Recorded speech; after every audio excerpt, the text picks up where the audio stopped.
Hello, darling friend. Picture this, a world without stories.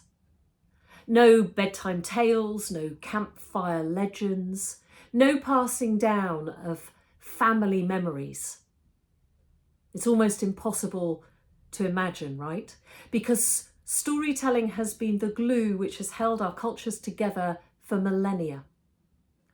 It's a bridge between generations, and it's the spark that ignites our imaginations.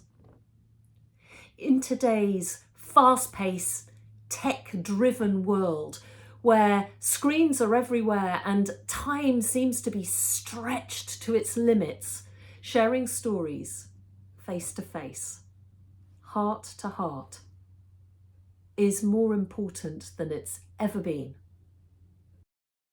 Storytelling gives us a chance to slow down, to connect, and to give our children something real, something that feeds their creativity, builds their empathy, and gives them a sense of wonder, which is so important. It helps them to understand and process the world, to be part of the world. The simple act of telling a story can shape minds, warm hearts, and build futures. Oral storytelling underpins all literacy. It aids lateral thinking and, as I said, it promotes creativity. So here I have 7 tips and tricks to help you harness the power of this most ancient art in our very busy modern world.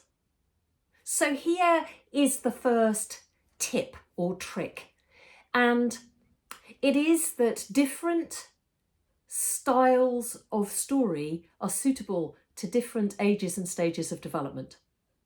So when you have very, very tiny little children, songs and rhymes, which we repeat over and over again, really support and develop language. And they allow us to connect deeply with our children. When we look at each other eye to eye, we give out oxytocin, which is the hormone that helps with trust and bonding and connection. As the children gets older, in the early years, stories which unify, which bring us back together with happy, warm, kind endings are very, very nurturing and allow the child to feel safe. Those cumulative tales, the repetition of those tales, again allows for their language development and for them to play and have fun. But as the children rise 7 and up, then those stories about good and evil, about right and wrong, the battles, the challenges, the quests, they're brilliant for that age group. And rising from there, the older children who are coming into their teenage years, it's really beneficial for them to have people that they can look up to, admire, those people who are real heroes, people who have overcome adversity, have taken up a challenge against all odds, those people that they can look up to, aspire to and admire. And when you get into the older teenage years, then dilemma stories can be brilliant, stories that challenge their moral compass, stories that make them question and ask for themselves what is right for them and question how to be in the world. So all of these different ages and stages of development really benefit from different types of story.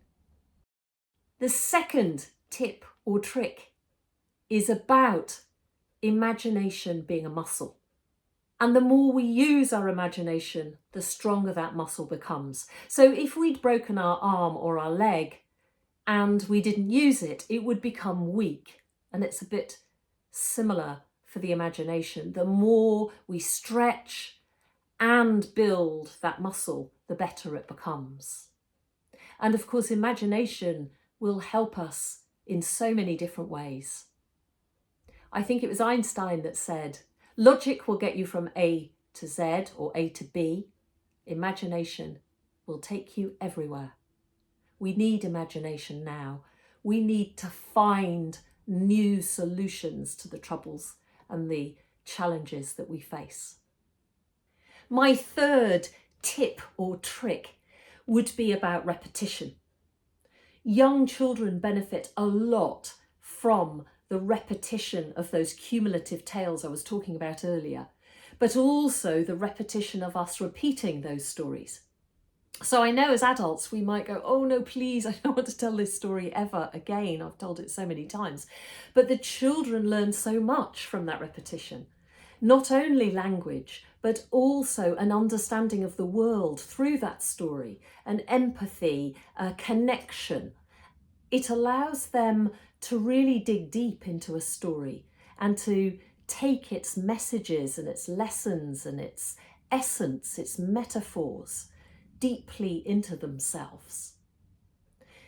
And then what can flower out of it is their own creativity, their own stories, their own pictures. So you could imagine when you're sharing stories that you could repeat that story over and over again. Make up a story, if you like, about a set of characters. And if you don't want to repeat the story, then just keep with the characters who go through different stories throughout the year. They have different adventures. This is very satisfying to children, and then it also means that you won't get so bored. When I share songs and rhymes with children, particularly the very young ages, I'll repeat the same song and rhyme 3 times.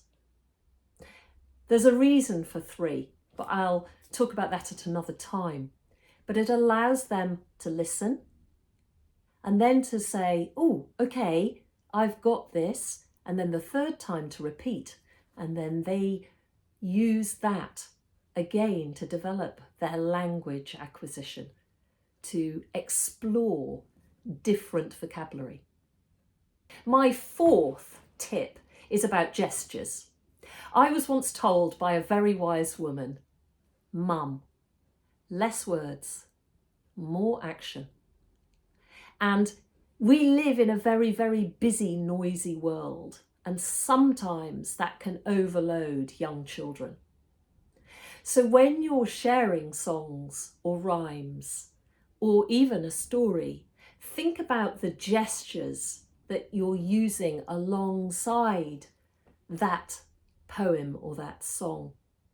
And it's incredible to see how much difference it can make to them being able to learn it too. So let's say you're sharing Bar Bar Black Sheep and you put in a gesture with it. It will really make a difference to the child. Make sure your gestures are quite strong and firm. Bar Bar Black Sheep, have you any wool? Yes sir, 3 bags full, etc. And you just have these gestures that really, really work, and they intrigue the child, and the child will repeat. It also then is like a bit of a yoga workout and a yoga massage. My 5th tip or trick is about singing. Now, I learnt some time ago, and you have to forgive my layman's understanding of this, but we use a different part of the brain for singing than that we use for words. I think it's why some people might stutter when they talk, but not when they sing. And singing switches our brain to a different place. So I will often sing to draw the little children in to a session, and it allows them to calm down and to draw themselves in. Try it. I'll also use singing at the end of a story or a set of poems and rhymes. Just try it, see what you think. At the end of the day, if you sing lullabies to your children, that can also help them to move and transition into a different place. I have a story about my children. When my children were little, I used to sing lullabies. And when my daughter was in her late teens, she was very poorly. And I went into her room and I had a feeling that I wanted to share a lullaby with her. And I thought, oh, she's going to tell me off, you know, she's going to say, oh, Mom, I'm far too old for that. But actually she wasn't very well, and I was just stroking her forehead and I began to sing a lullaby, and she was having difficulty sleeping. And I was really amazed that she went off into a deep, deep sleep. It was very beautiful. My sixth tip or trick is about when you're either making up a story or telling a story orally from one that you remember. A story is made up of two different parts in a way. The driving action, the skeleton of the story, the story that takes you from the beginning into the middle to the end. I call this the red arrow. And that's the driving force of the story. And you need each part of that arrow to go through in order to make sense of the story. And then you have what I call the blue breath, which is the description around that red arrow. And if you have too much red arrow, you can really exhaust your audience, and they may not ever feel like they properly land in the story. However, if you have too much blue breath, which is the description and the landscape and where you actually are, then you can send your audience to sleep, because it's just very, very slow and descriptive. So have a look at the balance between your red arrow and your blue breath. Finally, tip or trick number 7. And this is about observation. I think the best storytellers are also incredible at observing. So if you spend time in nature, people watching, and taking in what you see, hear, sense, smell, maybe taste, you can use all of that. Gather it all up, keep it in your imagination, and then you can share it when you tell a story, make up a story. And that really enlivens the story. So whatever it is that you do in terms of stories and storytelling, however you share them, enjoy them. Be authentically you, have fun, and share stories. Share stories every day if you can, with your family, with your friends, and with the children in your life. I'd love to hear what you think about these tips and tricks. I can share lots and lots more, but I hope that these might inspire you to just add them into your storytelling. Have a lovely day.